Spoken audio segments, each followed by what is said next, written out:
Hi, this is PaperLady with some tips and tricks for you on how to dye your flowers for your card making projects. Here's a sample of one that I've done here that's a paper flower that I've dyed in the colour Summer Starfruit. Normally you would use bottles of re-inker for dyeing flowers, but this is a way you can dye them without re-inker. What I have here is just the ink pad, the Summer Starfruit ink pad, and what you want to do before you open the pad is just press down on the lid so that you actually put some of the ink on the inside of the lid there.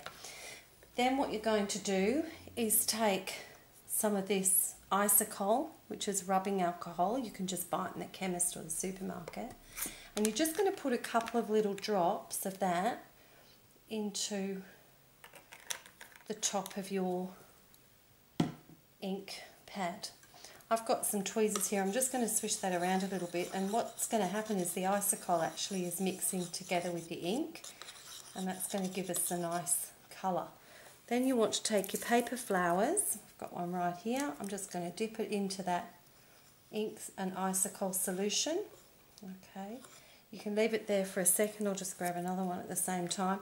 You can use up, because you're only making a tiny little bit, you can actually use it up with a few flowers, and then even if you don't want to use the flowers straight away, you can set them aside to dry and they're good for another day.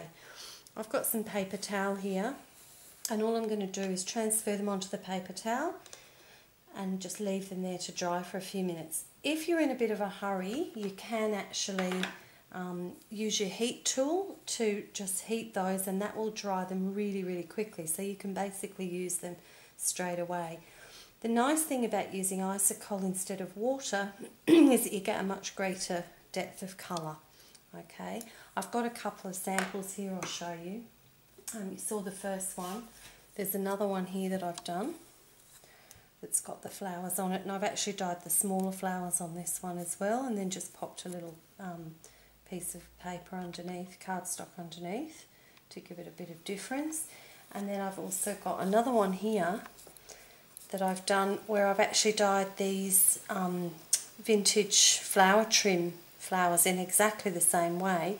You can see that I've also got some colour on the tips of those as well. So after I dyed it with the Summer Starfruit, I just wiped the dry flower over the surface of a Cajun Craze ink pad, and that's given it a bit of extra definition. So don't forget then that you can also use this technique to do these flowers. Okay, that's my tip for today. Thanks for watching.